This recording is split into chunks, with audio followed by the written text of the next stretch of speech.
En 10 ans de management, ça, c'est probablement, même si je pense pas qu'on est arrivé, le truc dont je suis le plus fier, c'est d'être arrivé à... Moi, je suis consultant et ça fait 15 ans que j'en fais. D'être arrivé à transmettre le métier de consultant sans demander aux gens de le faire comme moi. Je pense que c'est très difficile, ça demande une vraie discipline, c'est compliqué. Il y a plein de fois où je leur dis, ça serait quand même plus simple que tu fasses comme moi, tu vois.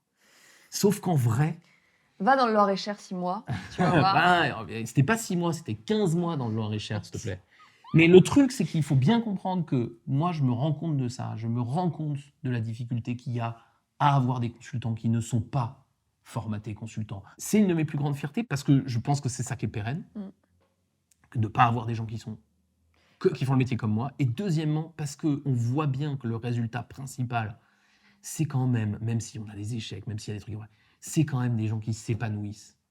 Et ils s'épanouissent parce qu'ils sont eux-mêmes. Et ça, c'est fantastique. Et cette diversité chez nous, moi, celle dont je suis fier, c'est pas tellement la photo.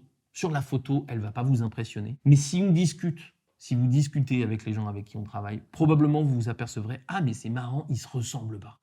Pourtant, en vrai, ils sont pas si divers que ça, visiblement. Non, c'est vrai. Salut Pat. Salut Camille. On est super content aujourd'hui de se retrouver pour parler de la diversité. Eh oui, le management de la diversité en entreprise, un sujet à la mode. À la mode, du coup, qui est traité de façon parfois un peu bullshit. Ouais, on va y revenir. On va essayer de faire un peu différemment dans la façon dont on en parle aujourd'hui. Et en même temps, c'est bullshit et en même temps, c'est un sujet important. La diversité, c'est évidemment un sujet qui est essentiel dans les boîtes. Mais c'est un sujet où nous, on trouve qu'il est très traité sous l'axe de la diversité visible. Donc évidemment, c'est hyper important que cet axe citoyen, je veux dire que chacun puisse être soi, peu importe sa couleur de peau, son orientation sexuelle, etc., puisse être qui il est dans l'entreprise et se sentir libre de ça. Ça, c'est évidemment essentiel. Oui, c'est ça. C'est de ça dont on va... Je te laisse sur le mais juste pour appuyer là-dessus, dans tout ce podcast, on va parler de management parce que c'est notre sujet de prédilection et c'est comme ça qu'on veut l'aborder. Ça exclut pas évidemment les sujets de société. Et on est sensible à tous les problèmes. Alors maintenant, aujourd'hui, on parle de ça comme du patriarcat, mais c'est, on va dire, l'équilibre homme-femme, les origines, qu'elles soient de pays, de zones géographiques, les préférences sexuelles, comme tu disais. Et puis après, tu as tout un tas d'autres éléments de diversité plus ou moins, on va dire, exotiques, plus ou moins rares, avec le handicap, des choses comme ça. Tout ça, c'est évidemment des causes qui sont importantes pour nous. Et sur lesquels on ne va pas ignorer qu'il y a des problèmes de société là-dessus. Mais le problème, c'est que du coup, on trouve qu'aujourd'hui, c'est très traité uniquement sous cet angle-là. Ouais. Et que du coup, on occulte complètement une diversité qui est invisible. Et en fait, cette diversité invisible qui est finalement la diversité globale. Qui est la diversité. Et qui est difficile aujourd'hui parce que c'est devenu un mot un peu galvaudé, un peu valise, et donc on y met plein de choses. Nous, quand on a essayé de le définir, on s'est dit, en fait, c'est la somme des singularités des individus. Peu importe, encore une fois, ce qui fait de leur diversité visible, donc ce qu'on voit d'eux, mais au contraire, ce qui fait la singularité d'un individu, c'est-à-dire sa façon d'être au monde, physiquement, émotionnellement, intellectuellement, ses goûts, ses envies. Ça peut être influencé, voire conditionné, évidemment, par son histoire et toute cette diversité visible, mais pas que. Ouais, exactement. Et évidemment, ce dont on va parler aujourd'hui, c'est que comme dans les entreprises, pour de bonnes et de mauvaises raisons, mais admettons que ce soit pour de bonnes, on a envie de s'impliquer un peu dans la vie citoyenne. Tu sais, c'est cette fameuse histoire de il faut que ça ait du sens, il faut que les entreprises soient citoyennes, responsables, etc. Et il faut, c'est très bien. Du coup, on se dit, ah bah oui, le handicap est une grande cause, le racisme est une grande cause, le sexisme est une grande cause, blablabla, et donc je ne veux pas reproduire dans mon entreprise. Ça, évidemment, c'est noble. Mais du coup, je vais aussi avoir une approche qui est plus positive, comme le font les Américains, c'est la discrimination positive, où je vais commencer à dire j'ai un quota de femmes dans les conseils d'administration, j'ai un quota d'handicapés dans les... etc. Alors en France, on n'a pas de quota d'origine, mais enfin pas dans la loi, mais d'une certaine façon, il y a des entreprises qui vont chercher à avoir un quota. J'entendais parler, on va voir ça dans la pub, dans des choses comme ça. Et en fait, le truc, c'est que du coup, évidemment, cette diversité, elle est louable dans l'absolu et d'un point de vue philosophique, j'ai pas de sujet avec ça. Mais du coup, le problème, c'est qu'on va regarder un handicapé par son handicap, c'est-à-dire que tu vas commencer à l'embaucher parce qu'il est handicapé. Et oui, évidemment, le fait d'être handicapé a une influence sur qui tu es, et donc je ne dis pas qu'il ne faut pas les embaucher du tout, mais ce que je veux dire, c'est qu'il ne faut pas réduire un handicapé Ouais. à son handicap, il ne faut pas réduire quelqu'un d'origine, je ne sais pas Ouais. moi, algérienne à son origine, ou quelqu'un Et d'homosexuel Et à du son coup, là, ce dont orientation tu sexuelle. parles, Patrick, c'est une bonne transition. Je pense que c'est la première erreur qu'on peut faire quand Mm. on est trop axé sur cette diversité visible-là, c'est d'essentialiser les gens à justement ce qui est visible en eux et du coup de nier, ou en tout cas de ne pas, entre guillemets, utiliser tout ce qu'il y a derrière, c'est-à-dire Mm. toutes ces couches plus invisibles qui font justement cette diversité globale. Donc voilà, cette première chose de faire attention de ne pas essentialiser. Je pense qu'il y a une deuxième chose à laquelle il faut faire attention, mais tu l'as un peu dit entre les lignes, c'est aussi se rassurer. Finalement, c'est très tentant de se rassurer avec des gens dont on a l'impression qu'ils sont plus divers que nous, si on regarde le visible, justement. Et il faut faire attention, sans le vouloir et sous couvert de bonnes intentions, évidemment, d'embaucher des gens qui seront en fait des faire-valoir de la diversité, qui est en fait une fausse diversité. Oui, et alors surtout, ça a une conséquence quand on commence à faire ça, c'est que ça veut dire que tu vas commencer à hiérarchiser ta diversité. C'est-à-dire qu'évidemment, ta diversité, elle est plus pratique, entre guillemets, pour ta com si elle est visible. Donc, elle est plus pratique si la personne que tu embauches handicapée, je prends un exemple vraiment horrible et un peu extrême, mais c'est mieux si elle est en fauteuil roulant que si son handicap n'est pas trop visible, tu vois. Parce que du coup, on voit la diversité et donc, quelque part, on légitime, comme tu disais, on se rassure avec ça. Et puis, en plus, on va devoir hiérarchiser d'une certaine façon. Est-ce que tu es plus handicapé ou moins handicapé? Est-ce que c'est plus divers d'avoir quelqu'un d'italien, d'algérien ou d'australien? Et en fait, on va se retrouver à avoir forcément des hiérarchies. Et puis, on va mettre que l'Australien, il est moins divers parce que physiquement, il nous ressemble plus.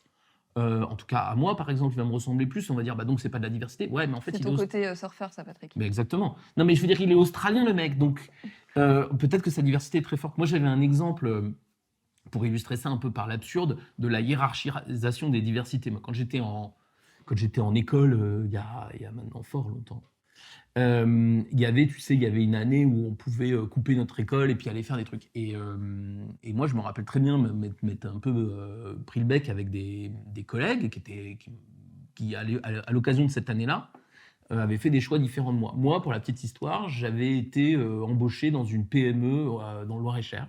Et je m'étais engueulé avec un de mes potes de l'époque, du coup, qui ne l'est plus. Suite à cette engueulade, évidemment. Mais non, mais enfin, c'était significatif de l'ensemble de ce dont on parle et que j'aime pas, qui lui, il va faire un stage à Brazzaville, mais chez Total. Et donc du coup, tu vois, il y a... Et c'est très bien, enfin, c'est génial, tu vois, je remets pas du tout en cause. Et d'ailleurs, je suis persuadé qu'il a appris plein de choses extrêmement riches du fait de Mais pas forcément plus que toi. Non, je crois pas en fait. Ouais. Et ce qui est intéressant, c'est que dès lors que tu vas avoir une politique de diversité, comme tu disais, pour se rassurer, pour avoir ce discours de on est une entreprise responsable, nanani nanana, bah alors tu vas avoir une diversité qui va être extrêmement axée sur le visible, parce que tu fais pas ta com sur on est une entreprise visible. Regardez, on a même un mec qui a passé un an dans le Loir-et-Cher. Ça ne sert pas ton propos, donc tu vas pas le faire.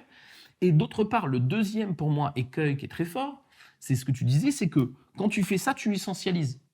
C'est-à-dire que tu finis par parler de ton handicapé ou de ton employé homosexuel parce qu'il est handicapé ou parce qu'il est homosexuel.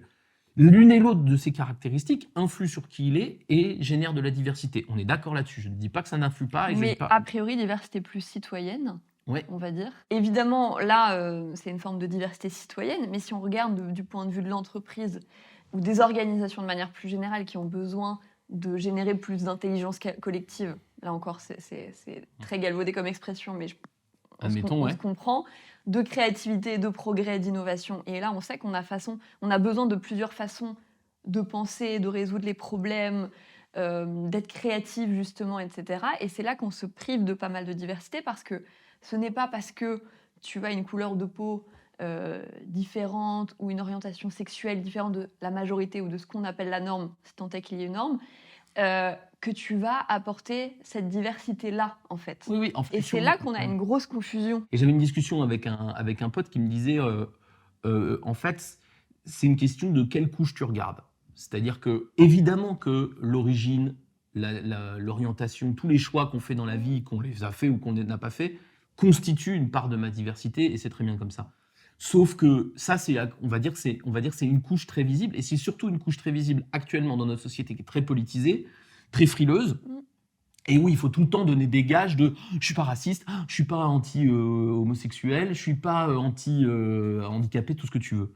Donc on va donner des gages. Mais ça, c'est la couche superficielle. En réalité, nous, la diversité dont on a envie de parler, celle qu'on aurait envie de développer, et on va y revenir parce qu'en plus, je pense qu'on peut faire vraiment d'une pierre deux coups, mais c'est celle des couches moins visibles. C'est-à-dire, c'est de dire, pour faire simple, les individus, ils sont tous divers de toute façon, quel que soit Par nature. par nature, parce que de toute façon, ils sont un cumul d'origine, d'éducation, d'expérience, De culture, de culture, d'environnement, etc. d'études, d'intérêts Divers et variés. voilà, Ouais, ouais. cinématographiques, De goût. lecture, de goût, de machin, Ouais. qui va générer un certain nombre de couches. Et ce qui va m'intéresser dans l'entreprise, c'est pas de montrer que j'ai toutes les couches, parce que ça c'est de la com, c'est de permettre à chacune des couches d'exister. Et en fait, c'est ça, moi, je trouve la quête de la diversité, c'est pas se donner... Moi, j'avais aussi une discussion à une époque avec un type qui s'inquiétait, il disait « Est-ce que mon entreprise est machiste parce que j'ai pas de femmes dans mon conseil d'administration ?» Je dis pas nécessairement. C'est l'histoire qui fait que t'as pas eu de candidat. Par contre, la question que tu peux te poser, c'est est-ce que ton entreprise fonctionne de telle façon qu'elle repousse les femmes? Dans quel cas, tu as un problème. Mais si ton entreprise, elle n'a pas de femmes parce que tu as un métier où les femmes ne font pas cette étude-là, en l'occurrence, c'était un peu le cas là, bah, c'est un peu différent. Donc, on va travailler sur le plus long terme. Mais ce que je veux dire, c'est que ce qui est intéressant dans la diversité, c'est pas est-ce que je vais me donner des gages de respectabilité en montrant une publicité propre, ou est-ce que je vais permettre aux gens d'exprimer leur singularité, y compris quand elle me touche, y compris quand elle me gêne, y compris quand elle me challenge. Et j'avais une discussion, pour finir, excuse-moi là-dessus, avec une très jeune collègue qui vient d'arriver chez nous. On était dans le métro et il y avait un groupe de jeunes gens, je pense qu'ils avaient 20-25 ans, un peu gothique, machin, et me dire eux, ils pourraient pas travailler chez nous. Ben, pourquoi, en fait? T'es sûr? Parce qu'il est habillé en noir et qu'il a des semelles compensées? Je suis pas sûr, quoi. Et je trouve que voilà, il y a un truc de la diversité, pour moi, c'est un engagement sur je veux montrer plus de couches, je veux permettre aux couches de s'exprimer. Et pas que la superficielle. Et juste, je veux revenir aussi à ça, quand je disais tout à l'heure, on le fait aussi sous couvert de bonnes intentions et tout ça, évidemment. Et je pense que parfois, on le fait aussi inconsciemment. C'est-à-dire que tu vois, tu prends l'exemple du recrutement, c'est montrer qu'en fait, on va avoir tendance à prendre des gens qui nous ressemblent. Et là encore, tu peux te rassurer très facilement en prenant quelqu'un qui, par exemple, est d'une autre couleur de peau que la tienne, alors qu'en fait, il regarde et te dire « ça y est, je fais de la diversité dans mon équipe », ça paraît caricatural, mais c'est tentant et c'est facile en fait. Et je pense qu'on peut tous se laisser piéger là-dessus. Alors qu'en fait, il regarde les problèmes de la même façon que toi. Tu vois, qu'il a les mêmes qualités, on va dire, que toi, des compétences similaires, etc. Et donc, tu as l'impression de faire de la diversité, alors qu'en fait, pas du tout. D'un point de vue citoyen, oui, si tu veux, évidemment. Et encore. Parce qu'on sait aussi que les études montrent que la couleur de peau reste encore une entrave aujourd'hui à l'embauche. Néanmoins, d'un point de vue, c'est celui-là qui nous intéresse davantage, de l'intelligence collective ou de la performance collective. Et même du respect de l'humain, pour être tout à fait clair. Et du respect d'humain, puisque justement, du coup, malgré toi, tu essentialises l'autre à sa couleur de peau. Du coup, là, tu ne fais pas de diversité. Donc ça, c'est la première chose. Et je pense que l'autre chose, avant qu'on aille vers comment manager cette diversité, du coup, qui dort partout dans les entreprises, c'est de faire attention au formatage. C'est-à-dire que même si vous prenez des gens qui sont divers, divers au sens plein de singularités différentes, aujourd'hui, on est dans des boîtes, alors des grosses boîtes, mais en fait, là, pareil, même des plus petites, ouais, exactement, qui formatent en fait. Mais à fond. C'est-à-dire qu'on te met dans un écosystème qu'on croit divers et qui devient un espèce de biotope dans lequel finalement on lisse complètement les singularités. Et c'est de ça, et je pense que ça va bien faire la transition avec ce qu'on veut dire après, qui est comment on manage bien la diversité, c'est du coup bien manager les singularités des gens pour qu'elles s'expriment et que votre diversité, elle soit pérenne, en fait. Oui, et qu'elle soit... Et pour moi, c'est vraiment ça le truc, c'est comment est-ce que je passe d'une diversité qui est visible, mais qui n'est pas réelle dans le fait qu'elle n'est là que pour la photo, à une diversité où les gens peuvent exprimer leur singularité. Qui ils sont. Avec deux objectifs. L'objectif, comme tu dis, de performance collective et de diversité des opinions, etc. Et évidemment... plus que ça encore, l'objectif d'épanouissement personnel, etc., etc. Et effectivement, c'est ça qu'on va faire. Donc, Nous, la question qu'on s'est posée, c'est, une fois qu'on a posé cette longue définition, mais c'est important de le faire parce que le sujet est sensible, donc voilà, c'est comment est-ce qu'on arrive à installer un système dans mon équipe ou dans mon entreprise globalement, en fonction de la responsabilité qu'il y a, dans lequel je vais pouvoir, développer les singularités des gens, que j'ai déjà, 2, accepter l'apport ou l'intégration, l'incorporation de gens qui, par rapport à mon input initial, vont être très divers. Et qui, du coup, d'une entreprise à l'autre, vont être extrêmement différents, puisque les diversités, les entreprises ne sont pas des clones. Il y a des entreprises qui sont très féminines, des entreprises qui sont très masculines, des entreprises qui sont plutôt âgées, parce qu'on n'a pas parlé de ça, hein, dans la diversité, tu as aussi une diversité d'âge. T'as raison, bien sûr. Par exemple, le jeunisme dans certaines boîtes, c'est une catastrophe. bien Quand il n'y a personne de plus de 40 ans, tu as un vrai problème de diversité. Ou dans d'autres boîtes, il n'y a personne de moins de 40, c'est un autre problème de diversité. Ouais. Donc, en fonction de mon point de départ, je vais chercher à révéler la diversité que j'ai déjà, parce qu'en fait, je l'ai déjà, mais je ne l'utilise pas parce que, comme tu dis, je formate. Et je formate à mon corps défendant, je n'ai pas décidé de le faire. J'ai pas décidé.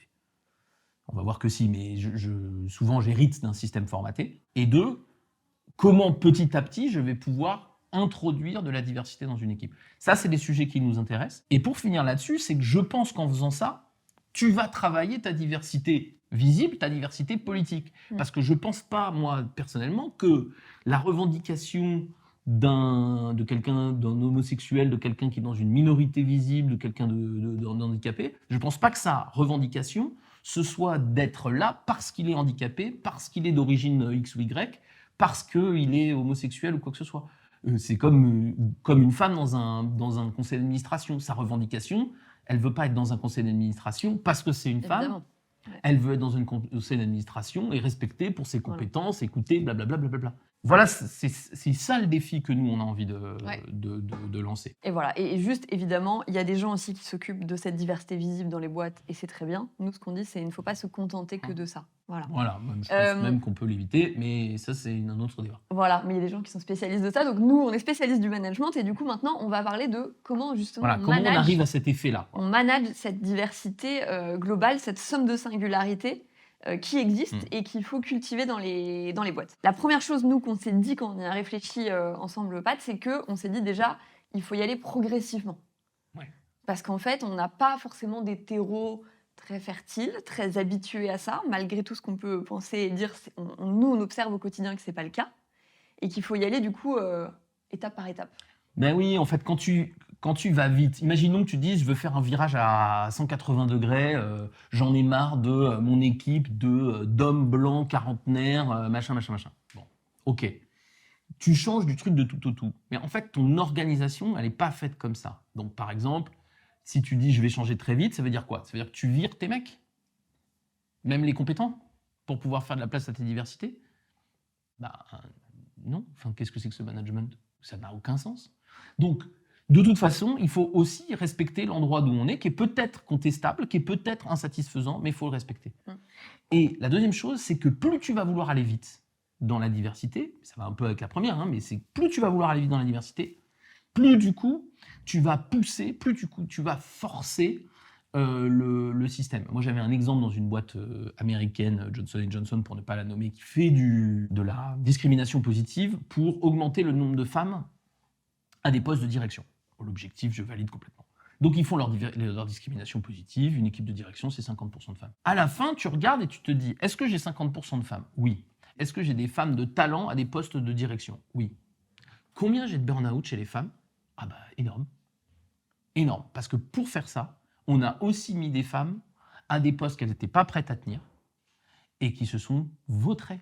Parce qu'on les a mises là, mais on n'a pas changé notre regard sur elles en termes de performance. Sauf que tenir ce genre de poste, ça ne suffit pas d'être une femme en fait. Il faut avoir vécu un certain nombre de choses, il faut avoir appris un certain nombre de choses, il faut avoir la carrure, etc. Évidemment que les femmes sont capables de le faire, mais comme les hommes, après un parcours progressif. Tu as tout à fait raison, et aussi c'est difficile, je pense, d'absorber pour un collectif qui n'y est pas habitué cette forme de diversité. Quand je dis cette forme de diversité, c'est on y revient, c'est celle du challenge, parce qu'on amène quelqu'un, encore une fois, on s'en fout de la diversité visible là, sur ce sujet, on amène quelqu'un qui pense différemment.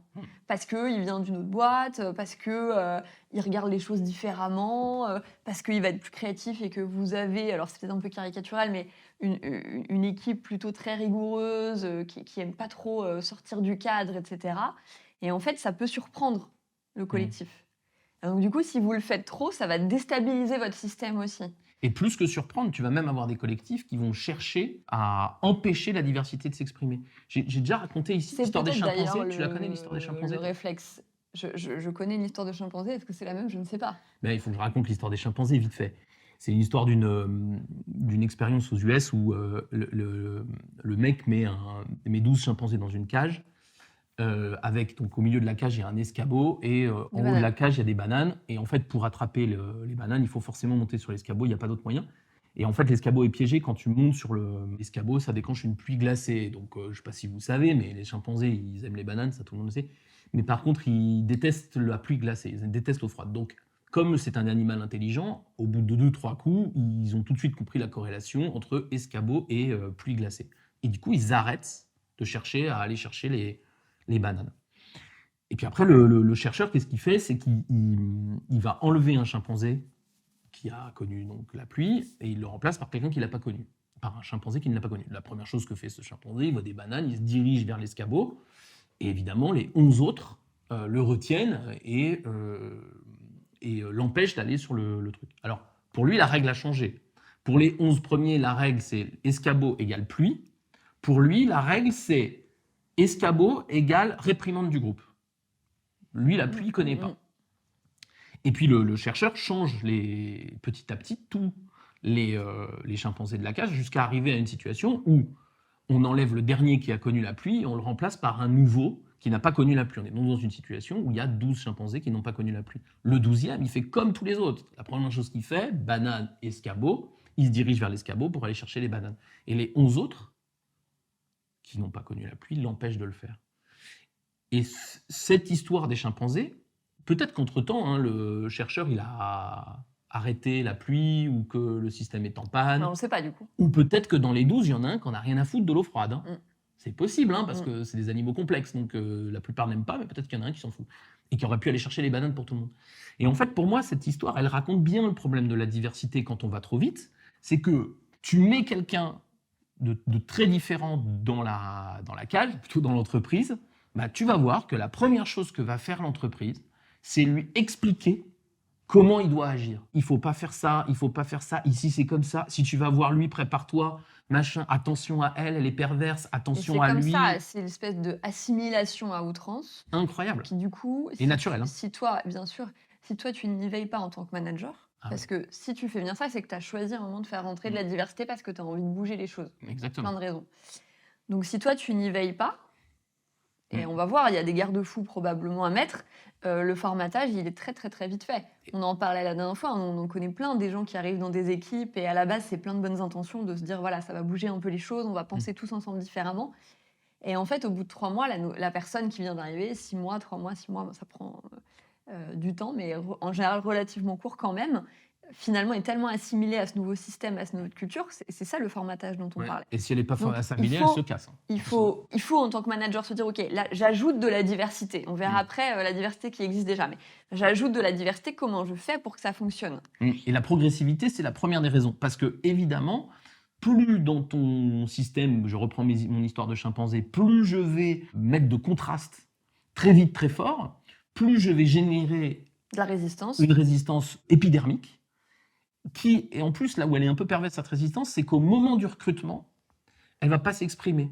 C'est-à-dire qu'au moment du recrutement, tout le monde est trop content. C'est-à-dire, je te colle quelqu'un qui a un parcours incroyable, tu vois, pour le coup, à travers le monde, machin, qui a fait 12 métiers, etc. Sur le papier, au moment du recrutement, waouh, quel profil, trop bien, mais ça va nous apporter plein de trucs. Dans la vraie vie, sous stress, tu vas voir. Donc tu as raison, donc il faut y aller progressivement. Ça, c'est la première chose. Et en plus, il faut, à mon avis, préparer votre collectif. C'est-à-dire qu'il ne faut pas se laisser avoir par le côté c'est génial, on a quelqu'un de nouveau, Ouais. ça va nous apporter. Voilà, ça, c'est ce qu'on dit tous au début. Il faut vous préparer à ce qu'il y ait de la résistance. Voilà. D'ailleurs, nous, on le voit à chaque fois, parce que, donc, vous savez, notre métier, c'est d'animer pas mal, par exemple, des comités de direction. À chaque fois qu'on a quelqu'un de nouveau qui est là, par exemple, à un séminaire, ça nous est arrivé plein de fois, ça. Donc, il y a quelqu'un de nouveau qui arrive au séminaire, donc les gens se disent, c'est génial, machin, le nouveau vient au séminaire et tout ça. À chaque fois, en fin de séminaire, on nous dit, ouais, alors le nouveau, quand même, il nous apprend un peu la vie, hein. Ouais, mais en fait, on l'a fait venir, Ouais. pas pour qu'il vous apprenne la vie, parce que ça, c'est votre perception, en fait. Alors, il peut y avoir des maladresses de posture, etc., mais peu importe. En fait, on l'a fait venir pour qu'il regarde les sujets avec un œil neuf, à l'aune de tout ce qu'il a vécu avant, a priori dans une autre boîte, dans une autre culture, avec des gens différents, etc. Il est venu pour ça. Ouais. Donc, il ne faut pas râler de ça. Et donc ça, c'est un biais des collectifs à chaque fois. Il faut faire de la pédagogie là-dessus. C'est important que le manager il prépare à ça en amont. Et qu'après, il challenge aussi son collectif en disant, attendez, on a des problèmes, on n'arrive pas à les résoudre. On fait venir quelqu'un d'autre. Donc maintenant, on va l'accueillir comme il se doit avec justement ce qui nous apporte de différent et on va aussi accepter d'être challengés nous. Et c'est pour moi, c'est là que tu touches du doigt un truc assez important c'est un projet collectif. C'est-à-dire qu'il faut expliquer, mais il faut aussi embarquer les gens. C'est-à-dire que, par exemple, nous, on a un système qui nous aide à faire ça, c'est qu'on recrute collectivement. C'est-à-dire qu'à partir du moment où tout le monde prend part à la décision de recrutement, ou tout le monde peut prendre part à la décision de recrutement, plutôt, tout le monde ne le fait pas, mais tout le monde peut le faire, ce qui fait que tout le monde, quand on décide de recruter quelqu'un, on a tous assumé ça, et quand on va avoir une difficulté, et on en a, parce que malgré cette précaution, bien sûr, parce que qui n'en est pas vraiment une, mais parce que ça fait partie du modèle, mais bien sûr, malgré le fait qu'on est préparé ensemble, puisqu'on a recruté ensemble, mais on peut se ramener à... Tout n'est pas toujours simple. Évidemment, mais on peut se ramener au fait que c'est un projet collectif, qu'il a été ou qu'elle a été recruté tous ensemble, et ça aide pour des raisons que parfois on reproche après dans le quotidien. C'est-à-dire que si on se remémore ce qu'on avait aimé chez la personne en entretien, c'était justement que la personne allait nous challenger pour telle et telle raison, parce que ses qualités, ses compétences, etc. Et en fait, au quotidien, on se dit, mais en fait, c'est dur, parce qu'en fait, ça nous secoue un peu. Ouais, tout et à donc, fait. Du coup, ça demande quoi? Ça demande de l'adaptation, au début, hein. Après, quand même, ça va mieux, mais... Et d'où la progressivité. Et donc, ça demande un effort du collectif. Et c'est pour ça que je dis... De l'énergie supplémentaire, un regard sur soi, un challenge, etc. Ce qu'on n'aime pas toujours. Non, et c'est pour ça que je dis c'est un projet collectif. Donc c'est un projet, t'as raison. Parce que quand on va arriver face à des difficultés, et il y en aura forcément, il va falloir se rapporter à on l'a choisi ensemble, etc., etc. Une fois qu'on a dit ça, il y a pour nous un certain nombre de, je ne sais pas si c'est des astuces ou des règles ou des choses qui sont sûres dans l'entreprise et qu'à notre avis, il faut casser si vous voulez. Et moi, il y en a une qui me tient particulièrement à cœur. Ça va peut-être surprendre les gens qui pensent que c'est très important de le faire. Pour moi, il y a un mécanisme anti-diversité qui est la fiche de poste. Parce qu'on a à cœur, tu sais, c'est le fameux qui fait quoi, la fiche de poste, des zones de responsabilité. On a à cœur dans les entreprises, surtout les grandes, j'ai rarement vu des PME avec des fiches de poste très précises, mais dans les grandes entreprises, on a à cœur de définir les postes le plus précisément possible. Et moi, je trouve que c'est absurde. C'est-à-dire que plus tu définis ton poste précisément, c'est normal de définir les objectifs d'un poste, why not? Pas de problème. Et encore, on pourrait se poser la question, mais admettons mes objectifs. Mais si tu commences à définir la façon dont il doit être tenu, etc., eh ben, même si tu recrutes quelqu'un qui pourrait apporter ce que tu appelais de la diversité, c'est-à-dire un regard différent sur les choses, ben, il va devoir se conformer à cette fiche de poste super précise. Et donc, du coup, soit il va se formater à la fiche de poste, soit il va être très mal à l'aise. Et ça, c'est un vrai problème. Moi, j'ai un exemple tout bête, c'est je recrute un chef de projet. Dire l'objectif, mener à bien le projet dans les temps, blablabla. Ok, ça pour moi, pas de problème. Puis après, on va mettre des caractéristiques du poste. Il y a un poste qui nécessite de la rigueur, de l'organisation, du machin, du truc, du bidule. Ben donc en fait, tu vas avoir que des gens rigoureux. Et si jamais en recrutement, tu te dis, ah mais tiens, on prendrait pas ce créatif-là qui est super différent, qui est, voilà, il pense un peu out of the box, etc. En recrutement, tout le monde va dire, ouais, génial, on va enfin regarder le problème différemment, blablabla. Sauf que derrière, si on lui demande d'être super rigoureux, bah, il va être super mal à l'aise et on ne va pas utiliser sa créativité. Je pars du principe que c'est deux trucs, créativité et rigueur, qui s'excluent un peu. Je ne connais pas beaucoup de gens qui ont les deux. D'accord? Les deux très forts. Donc, ce que je veux dire, c'est que le problème de la fiche de poste, de la précision de ce qu'on attend de quelqu'un, c'est qu'on ne lui permet pas d'exprimer ses qualités et on lui demande de se conformer à une manière de faire. Alors que moi, je pense qu'on devrait dire, ok, l'objectif, on doit réussir le projet, machin, machin, machin. Ça, c'est ton objectif. Maintenant, mets tout ce que tu as de meilleur en toi pour l'atteindre. Si tu es très créatif, tu vas le faire avec beaucoup de créativité et puis tu vas demander à quelqu'un de t'aider dans la rigueur parce que c'est un peu galère. Si tu es très rigoureux, au contraire, tu vas faire... Bon. Et je pense que c'est ça qui est important, c'est de dire il ne faut pas qu'on définisse les postes trop précisément, il faut les définir avec un peu de souplesse, sinon ça ne marche pas, quoi. Je pense que là, c'est dans le cas où tu veux cultiver les diversités qui existent déjà. Ouais, par ou rapport à même l'exemple pour d'avant, recruter, quoi. Ou même pour recruter. Est-ce que je prends quelqu'un de Mais je pense rigoureux que ça, c'est pour- important aussi de rappeler qu'en fait, il y a de la diversité dormante dans les boîtes. Ouais, bien sûr, Et qu'en fait, elle est dormante aussi à cause d'outils comme ça, bien sûr. qui en fait sont très contraignants, Mm. qui formatent. Et si on n'essaye pas d'y mettre un peu une philosophie de l'outil, parce qu'après, il faut être pragmatique, je sais que quand on est dans des grands groupes, on n'a pas trop le choix que de remplir ces outils-là et de s'en servir. Donc il faut créer une philosophie de l'outil qui vous permette de ne pas en être prisonnier et de ne pas faire des choses qui sont soit complètement cons, parfois quand même, il faut se le dire, Ouais. soit qui à minima vous empêchent d'épanouir cette diversité-là beaucoup plus. Là où tu as raison, c'est que, évidemment, il faut sortir des critères, et du coup, il faut regarder beaucoup plus d'abord ce que sont les gens, c'est-à-dire leurs qualités, leurs compétences intrinsèques, plutôt que celles qu'on vous demande de remplir. Et le truc sur lequel je rebondis, c'est évidemment peut-être même de créer des projets à partir des gens. Tiens, j'ai ce mec-là ou cette nana qui a cette qualité, ce truc-là, mais quel projet je pourrais faire avec elle plutôt que faire le chemin inverse, qui est de dire j'ai ce projet, j'ai quelle personne, je vais les faire rentrer là-dedans. Exactement. Et là, dans les outils que tu le cites pas exactement, mais je sais que tu y penses. Moi, je parlais de la fiche de poste, mais il y a évidemment l'outil d'évaluation, enfin la grille d'évaluation. Et là, c'est la même chose, c'est que tu peux prendre un mec créatif pour mener ton projet. Si à la fin de l'année, un des gros points d'évaluation, c'est la rigueur, parce qu'on a décidé que dans la gestion de projet, ça nécessitait de la rigueur, et ben tu vas mettre en échec cette personne-là. Alors qu'en réalité, tu n'en as rien à foutre de la rigueur. Ce que tu veux, c'est le résultat de ton projet. Si la rigueur, elle n'est pas contenue dans le chef de projet, mais dans un membre de son équipe, ça me va très bien. À la fin, ce qui m'intéresse, c'est l'objectif. Or, plus on a des outils qui sont formatés sur la fiche de poste, sur l'évaluation, sur la façon dont on doit mener un projet, sur les règles de fonctionnement, etc., moins la diversité peut s'exprimer. Et ça, c'est vraiment important de... Comme tu dis, il y a la philosophie de l'outil, mais aussi de se dire, mon intérêt, et là je suis très très pragmatique, mon intérêt, c'est pas de formater les gens pour qu'ils fassent tous la même chose. Mon intérêt, c'est que chaque personne puisse utiliser ce pourquoi il est le plus fort, le maximum de fois dans sa journée, dans sa semaine. Et si j'ai ça, je maximise mes chances d'obtenir mes objectifs. C'est sûr que si tu fais ça sur chacun de tes collaborateurs dans une équipe, la maximisation de la singularité, donc de ce qui fait donc les talents aussi des personnes, parce que tout le monde, dans les équipes que vous avez, tous les collaborateurs ont des talents un peu supérieurs bien sûr. à la moyenne de l'équipe, on va dire. Donc si vous maximisez ces talents chez chaque personne, en créant des projets sur mesure, par exemple, si c'est possible, ou en tout cas, peut-être en modifiant les projets, et pas essayer de modifier les individus, parce que ça, c'est aussi le problème. Déjà, ça, c'est un truc qui va vous créer une diversité énorme, et du coup, une performance aussi énorme. Et puis, si on revient justement à la grille d'évaluation, je pense que finalement, c'est presque l'antidiversité, la grille d'évaluation. C'est le tu-diversité, parce que du coup, tu nies complètement la singularité et les talents des gens, tu les notes, ce qui est quand même, ça on avait déjà parlé dans un autre podcast, avec qui est Benjamin, quand même qui justement absolument questionnable aussi de noter les gens sur des critères. Bon. Donc voilà, il y a tout ça dont il faut absolument s'extraire. Encore une fois, on est pragmatique, nous c'est plus simple, on est dans une petite boîte, donc on fait ce qu'on veut, on ne veut pas d'outils, donc on n'en a pas, on se base sur des philosophies, mais c'est plus simple, on est plus libre, on va dire. Quand vous êtes dans un grand groupe, c'est vraiment de vous construire votre philosophie pour quand même être dans les codes de l'entreprise, parce que vous pouvez pas dire moi je fais pas ça. Enfin, vous pouvez, c'est génial si vous le faites.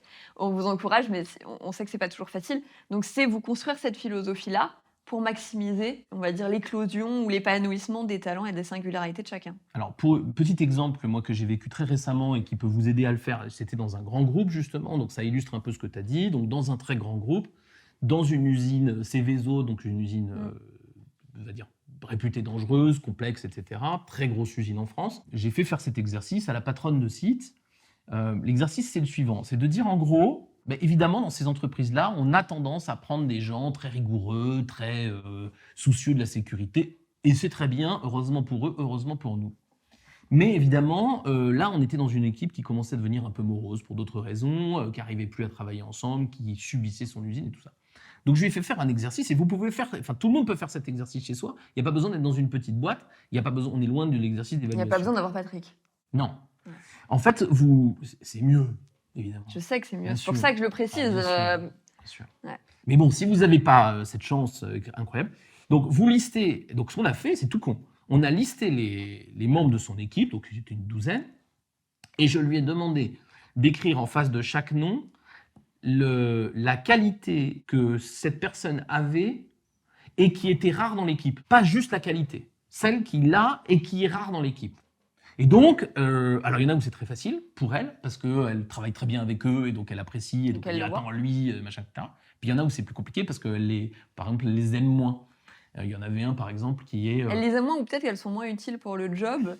De son point de vue, mais justement, j'y viens. Et donc, du coup, elle les aime moins, mais je la force quand même à faire. Par exemple, il y en a deux qui m'ont sauté aux yeux. Il y en avait un dont la qualité spécifique, c'est raconte bien les histoires. C'est-à-dire, alors évidemment, elle, la plupart du temps, elle dit putain, il n'est pas concis.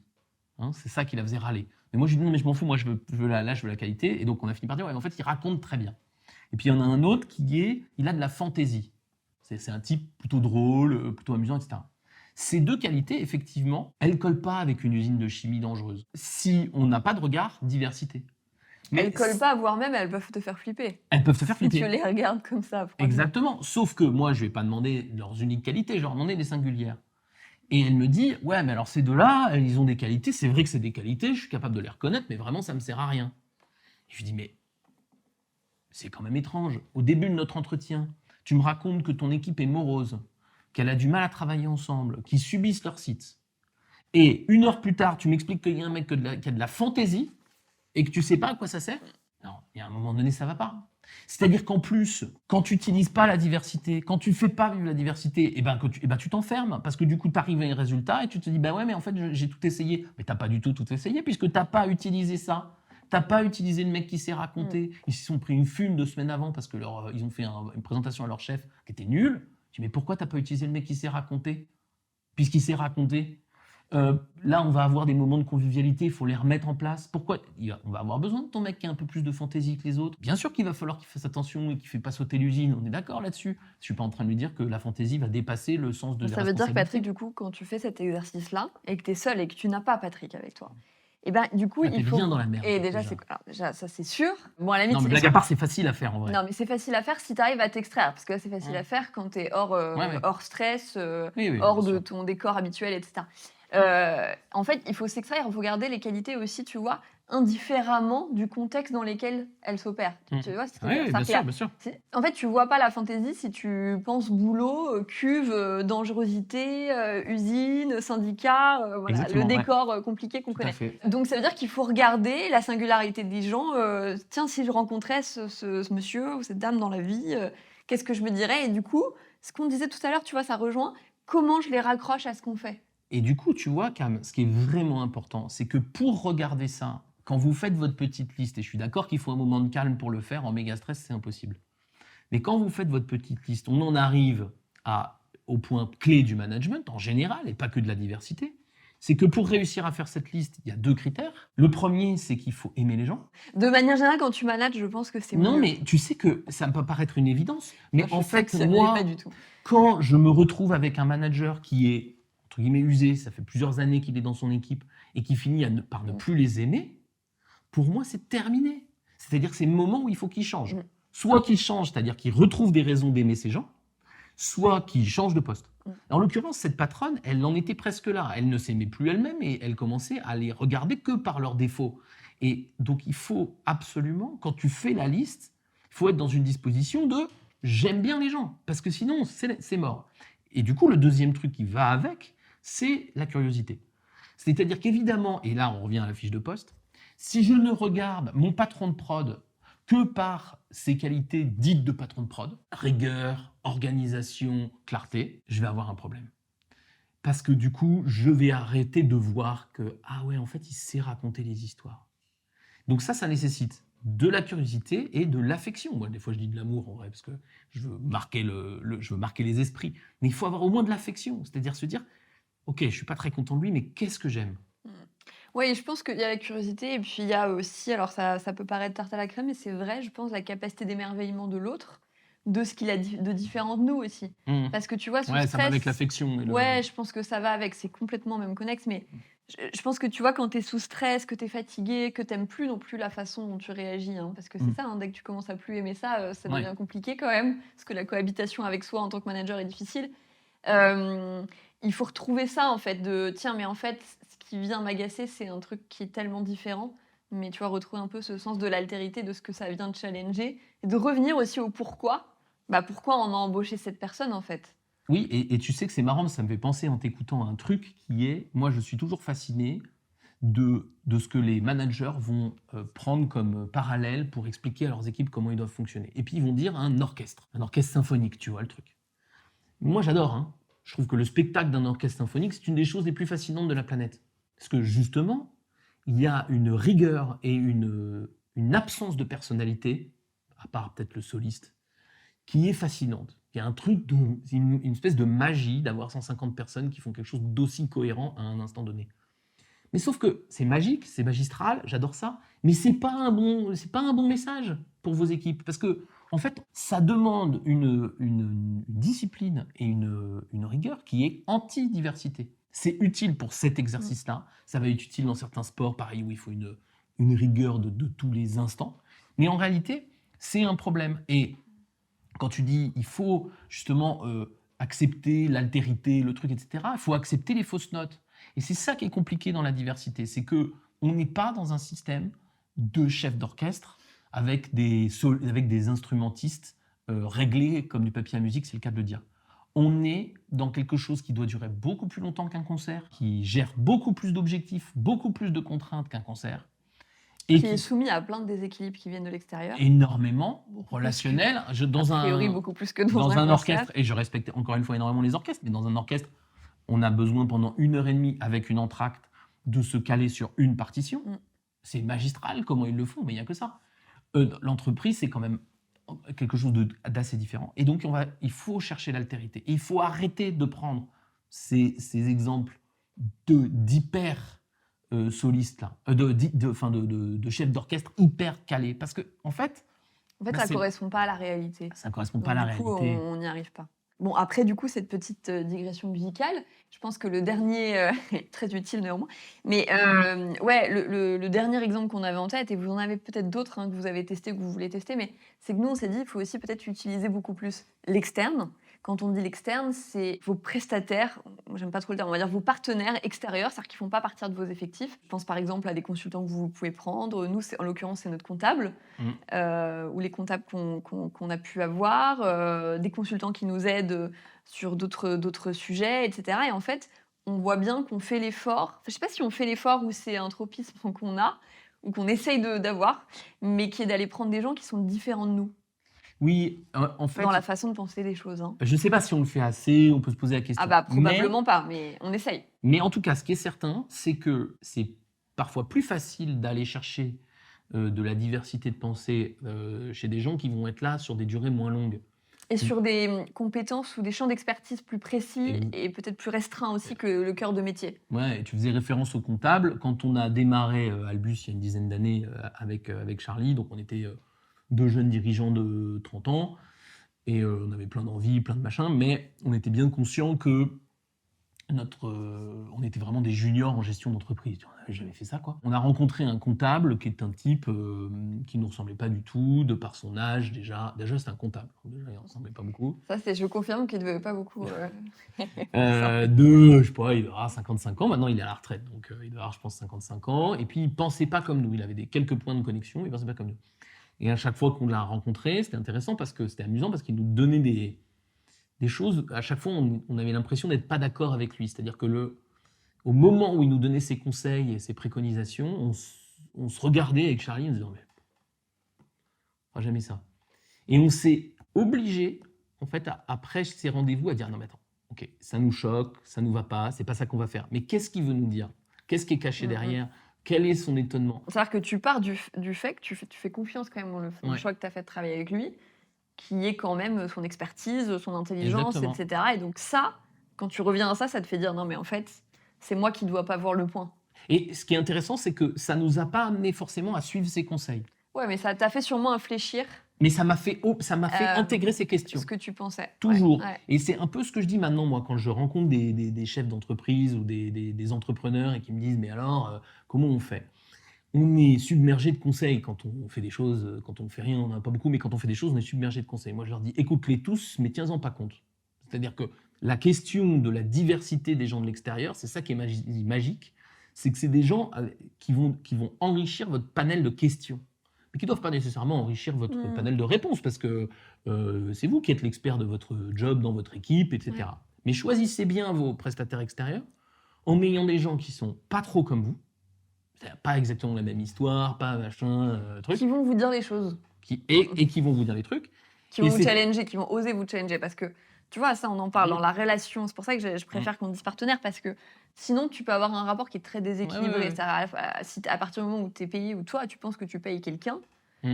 tu vois, il est presque censé parfois aller dans ton sens. C'est pas ça qu'il faut aller chercher, Non. justement. C'est ça qu'on dit. Et du coup, quand vous faites Payez-les votre... pour qu'ils soient pas d'accord avec vous. Mais du coup, c'est difficile, et du coup, il faut l'accepter, etc., etc. Et ce comptable-là, il aurait été facile de dire, attends, on va en prendre un plus jeune, qui nous ressemble plus, nanani, nanana. Et en fait, le truc, c'est que si tu fais ça, ça va pas. On a la même expérience avec nos sujets marketing. On a rencontré des gens qui nous ont aidés sur le podcast que vous êtes en train d'écouter, et qui nous ressemblaient vachement, en fait. Et ils nous aidaient parce qu'ils savaient monter et pas nous. Notre podcast est vraiment génial, puisque vous l'écoutez et que vous êtes abonné, Parce évidemment. que c'est nous. Non, mais blague à part, ce qui est intéressant, c'est que c'est quand on va chercher des gens qui n'ont pas le même parcours, qui ont des parcours beaucoup plus différents, qui traînent moins dans les mêmes entreprises, etc., qu'on va avoir des feedbacks qui sont plus intéressants. Et c'est pareil pour ce comptable. Parce qu'il y a un décalage, enfin, Exactement. un décalage vertueux, je veux dire. Exactement. Et ce qui est intéressant, et moi d'ailleurs, ce qui me rend fou dans ma boîte, c'est nos rapports avec, pour ne pas les citer, la BNP et Orange, parce que c'est des entreprises qui sont tellement grosses qu'elles ne savent pas nous aider. Elles ne peuvent pas nous aider. C'est impossible qu'elles nous aident. Et en fait, elles sont insupportables parce que justement, elles sont trop formatées dans leurs trucs, dans leurs certitudes, etc. Et quand on va chercher des prestataires, c'est vraiment une bonne idée. Quand vous n'avez pas le choix, un opérateur téléphonique ou une banque, on n'a pas tellement le choix. Mais quand on a le choix, allez chercher des gens, que ce soit votre prof d'anglais, que ce soit votre prestataire marketing, votre comptable, Vos consultants en management. Vos consultants en management, évidemment. Nous, on en a un qui nous a aidés. Moi, je le considère comme étant notre meilleur prestataire. C'est Matt qui a programmé nos sites. Matt, si tu nous entends, Mais Matt, de ta mais- montagne. mais de ta montagne, non, mais c'est incroyable. C'est-à-dire que le type, il est spécialiste, mais il nous a aidés sur plein de trucs parce que et c'est un indépendant tout seul dans son truc. Il est doué, mais il a toujours pensé comme ça. Et en fait, la diversité, c'est pas d'aller prendre des gens où c'est marqué sur leur CV qu'ils sont pas comme vous. C'est d'aller prendre des gens qui vont oser vous dire, Oui, c'est vous ça. Ce parler, que je te disais, c'est que tu payes pour la liberté Mais ouais. d'esprit. Et pas pour l'étiquette. Et pour un goût du challenge. Et du coup, voilà. Mais il Et faut être prêt à ça. notre vieux comptable, pardon, il était libre. C'est-à-dire qu'il voyait bien que ses conseils ne Il nous voyait bien plaisaient que c'était deux petits jeunes qui. Il voyait bien que ses conseils ne nous plaisaient pas, mais il continuait.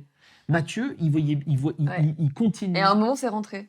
Et à un moment, ça va. Non, mais à un prof d'anglais, À un Nancy, moment, c'est pareil, ça quoi. infuse. C'est ça qui est intéressant, ça infuse. Et c'est là qu'en fait, le choc des réflexions, des pensées différentes, fait naître quelque chose de plus performant, de plus vertueux, quoi. Et si on vous Finalement. parle des externes, c'est pas que c'est comme ça qu'on va faire de la diversité, mais Non, c'est que ça vous aide parce c'est que une ça. brique. Voilà, c'est une brique. C'est une Et après, brique. ça vous aidera à le faire en interne. Exactement, qui permet de faire infuser aussi à vos collaborateurs. Nous, on voit bien l'impact que ça a aussi de travailler avec des gens entre guillemets différents pour les. Oui. Pour les... Et différent, Encore une fois, tout ça c'est de l'infusion. c'est pas l'étiquette. Non, exactement. Et ça contribue à la progressivité dont on parlait. Mm.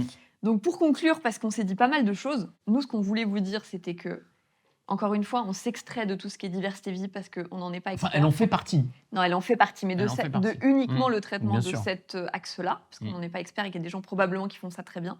Ce qu'on dit nous, c'est ne vous contentez pas de faire ça, parce qu'il y a de la diversité partout dormante dans les boîtes, et que plutôt qu'aller utiliser ça et donc cette diversité visible, là, c'est déjà aller réveiller la diversité qui dort, c'est-à-dire la singularité des gens, et voilà, de la cultiver pour ne pas céder au formatage qui quand même gangrène pas mal les boîtes. C'est difficile, mais il faut ne pas céder. Et que c'est un effort de tous les jours. Et tu vois, moi, Et même une discipline, je crois, de tous les jours. Et qu'il faut que ça devienne un état d'esprit, quelque chose que vous respiriez. Si la diversité, elle marche, on parle même plus de diversité dans une boîte, en fait. et tu vois, moi, en 10 ans de management, ça, c'est probablement, même si je pense pas qu'on est arrivé, le truc dont je suis le plus fier, c'est d'être arrivé à... Moi, je suis consultant et ça fait 15 ans que j'en fais. D'être arrivé à transmettre le métier de consultant sans demander aux gens de le faire comme moi. Je pense que c'est très difficile, ça demande une vraie discipline, c'est compliqué. Il y a plein de fois où je leur dis, ça serait quand même plus simple que tu fasses comme moi, tu vois. Sauf qu'en vrai... Va dans le Loir-et-Cher 6 mois, tu vas voir. C'était pas 6 mois, c'était 15 mois dans le Loir-et-Cher, s'il te plaît.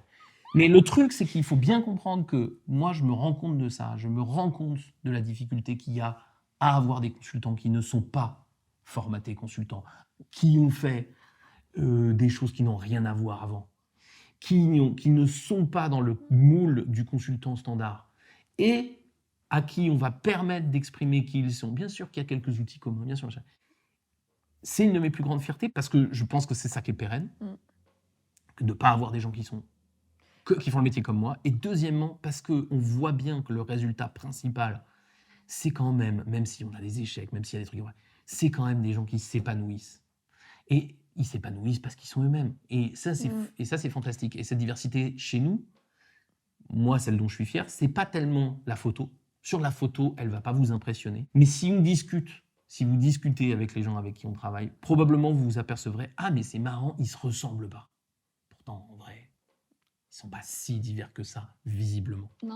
Non, c'est vrai. Et je pense d'ailleurs que, et peut-être qu'on va finir là-dessus, mais on a beaucoup parlé de performance. Je crois qu'on peut aller au-dessus. C'est une vision du monde du travail aussi. Bien sûr. C'est-à-dire qu'une vision du monde du travail où les gens expriment ce qu'ils sont. Et je crois qu'à l'heure où on parle de la recherche de sens, de l'épanouissement, voilà, on parle que de ça aujourd'hui. Bien sûr, surtout à l'ère. On dit tout et n'importe quoi. J'allais dire post-Covid, on n'est pas encore complètement en post, mais presque post. Presque post-Covid. C'est ça en fait que le travail doit permettre. Et c'est ça aussi dans là où réside la fierté de manager, mais il faut déplacer tout ça en fait. Mais c'est gagnant-gagnant en plus. Tout ça. Mais bien sûr que c'est gagnant-gagnant. Mais c'est du boulot surtout au début. Ouais. Parce et c'est de la discipline. Il faut se désaxer. C'est de la discipline parce qu'il ne faut pas vouloir plaquer qui on est sur les autres. Et quand on est expert et qu'on fait un métier depuis très longtemps comme moi par exemple, on peut avoir tendance à avoir des recettes parce qu'on a réussi plein de choses. Et donc on dit, attends, mais c'est comme ça que ça marche, je l'ai fait 10 fois, donc je vais te montrer. Et puis, je trouve que c'est une autre discipline, c'est d'arriver à ne jamais, et ça on parlait des couches qui sont cachées et de la curiosité, essayer de ne jamais parler à l'autre juste en fonction de sa couche supérieure. On ne va pas tout de suite, parce que tu sais que ta collègue est homosexuelle ou d'origine je ne sais d'où, etc., lui demander, alors, homosexuel à Paris en 2022, ça va, c'est difficile ou pas ? En vrai, c'est peut-être un sujet de discussion que j'aurai avec lui ou avec elle dans quelques mois, ou peut-être jamais. En fait, c'est pas le sujet. Le sujet, c'est est-ce que tu te sens bien chez nous ? Est-ce que tu peux t'exprimer ? Tu as envie de parler de tes préférences sexuelles, tu peux le faire. Mais si tu veux pas le faire, tu le fais pas. Par contre, et je m'en fiche, on n'est pas ici dans un endroit où la préférence sexuelle est importante de façon visible. Par contre, il faut que tu te sentes bien.